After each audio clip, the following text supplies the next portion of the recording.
Hello, my dear curious and studious students of surgery. Myself, Dr. Mahesh Chaudhary. I am warm welcoming you in my surgery lecture series. This surgery lecture series contains entire surgery with anesthesia, with radiology, with orthopedic. So stay tuned with us. Let's start our surgery lecture series. Warm welcome, dear students, in my surgery lecture number 24, that is the acute intersusception. In this lecture, we will see the acute intersusception, duodenal atresia, mid-gut volvulus and meconium ileus. So let's start with me. First we will see the acute intersusception. When one portion of the gut invaginates into the immediately adjacent loop, this condition called intersusception. Usually proximal loop is invaginate into the distal bowel. This is the rarely. Vice versa, rarely the distal loop may invaginate into the proximal loop. That is the retrograde intersusceptions. For example, that is the jejunogastric intersusception following gastrojejunostomy. Sometimes the mass of intersusception may again invaginate into the distal bowel. That is called compound or double intersusception. Very occasionally, more than one intersusception, that is the multiple intersusception is there. Intersusception is usually acute but rarely chronic. Intersusception may persist for months or years. Intersusception may recur recurrent. Now the etiology, broadly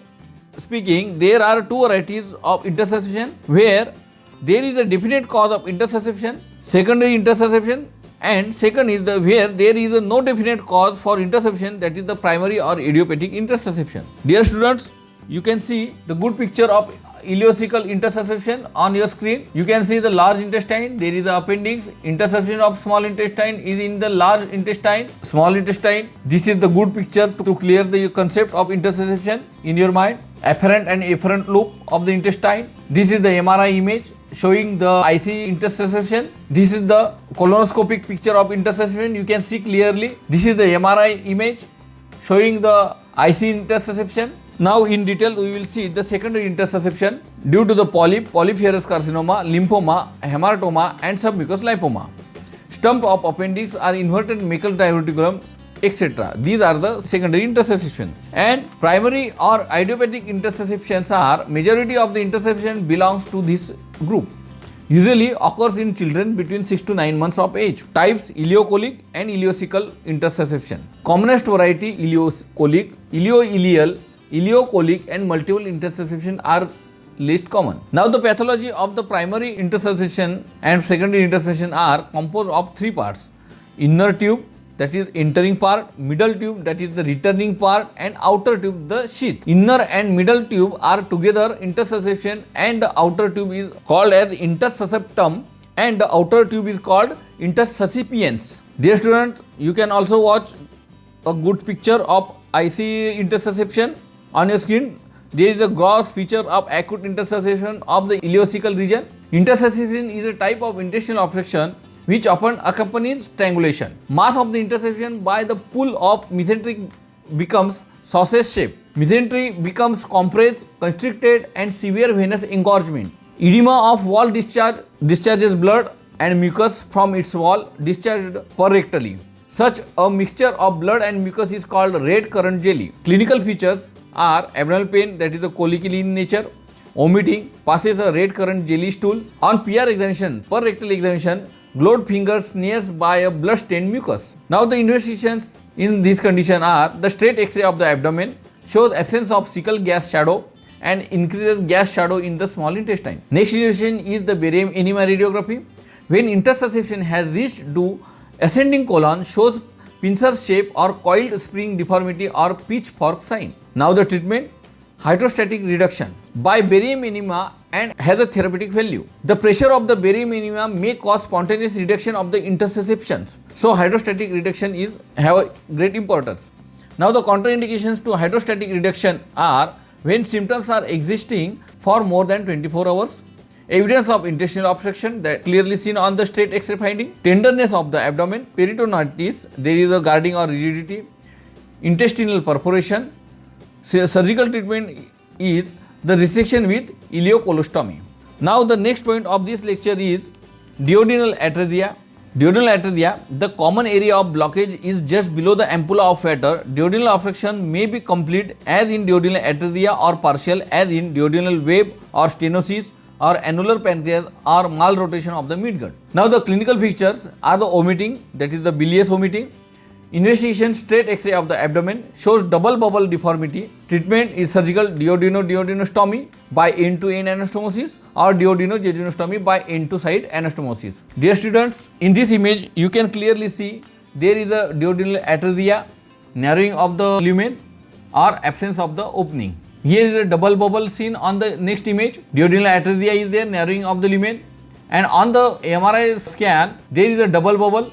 And on the USG image also there is a double bubble you can clearly see. This is the animated picture of the stomach and duodenum.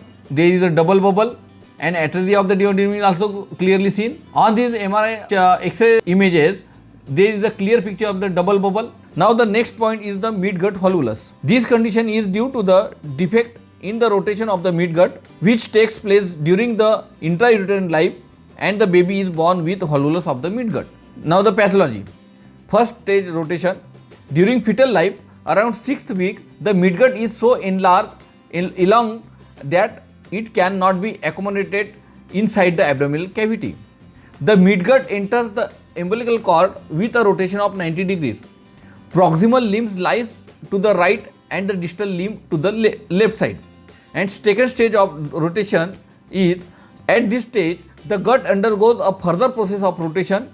The gut re-enters in the abdominal cavity. The coils of the intestine which returns first, the transverse colon now lies in the front of the coils of small intestine and fuses with that part of the dorsal mesentery which becomes the greater omentum. Dear student, this image on your screen clearly showing the midgut volvulus. The right to left rotation is clearly seen in this image, and in the next image you can see there is a left to right rotation of the midgut. Appendix is clearly seen, and midgut rotation around the ascending colon. This is another good images showing all types of the midgut images. Centrally volvulus, right to left and left to right volvulus or rotation.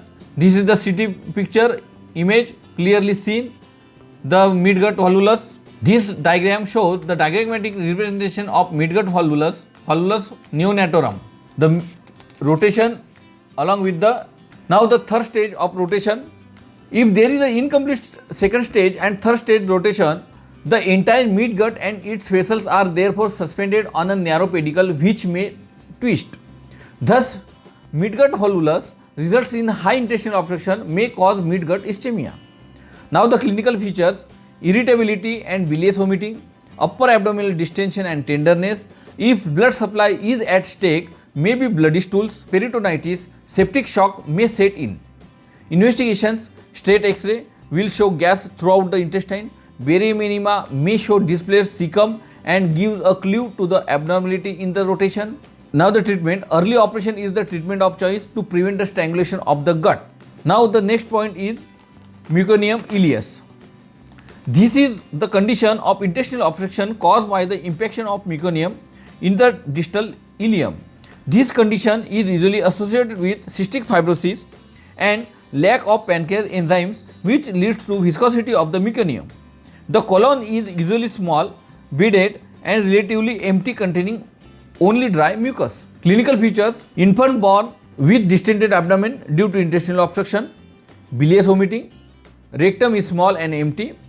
An investigation: straight X-ray abdomen will show enormously distended small bowel without air fluid levels. Small bubbles of the gas are trapped in the inspissated meconium in the terminal ileum and thus produce ground glass appearance. Contrast enema, preferably with gastrography, shows a microcolon and terminal ileum filled with the pellets of meconium. Dear students, this is the good images of the meconium ileus. You can see there is a neonatal baby which is a grossly distended abdomen, and another picture is X-ray abdomen showing the air and fluid levels of the intestine. This is the another pictures also showing the meconium ileus, obstructed meconium ileus, dissection in small intestine caused by the obstructions, narrowing of the colon. Another X-ray images showing the gas fluid levels. This is the typical picture of the meconium ileus. X-ray images showing the meconium ileus.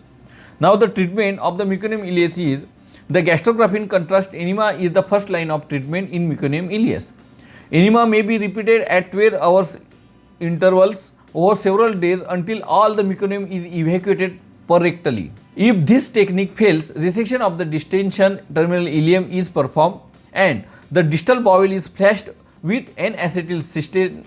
This will again dissolve the meconium pellets. Ileostomy, no milking. Ileostomy washout of inspissated meconium should be carried out with gastrografin and mucomist. Dear students, to clear the concepts of this acute interception, duodenal atresia, midgut hollowness and meconium ileus, you refer the YouTube. There are good videos with animations available on the YouTube. You can watch it to clear your concepts regarding these points. Dear students, here is the end of our surgery lecture number 24. Thank you.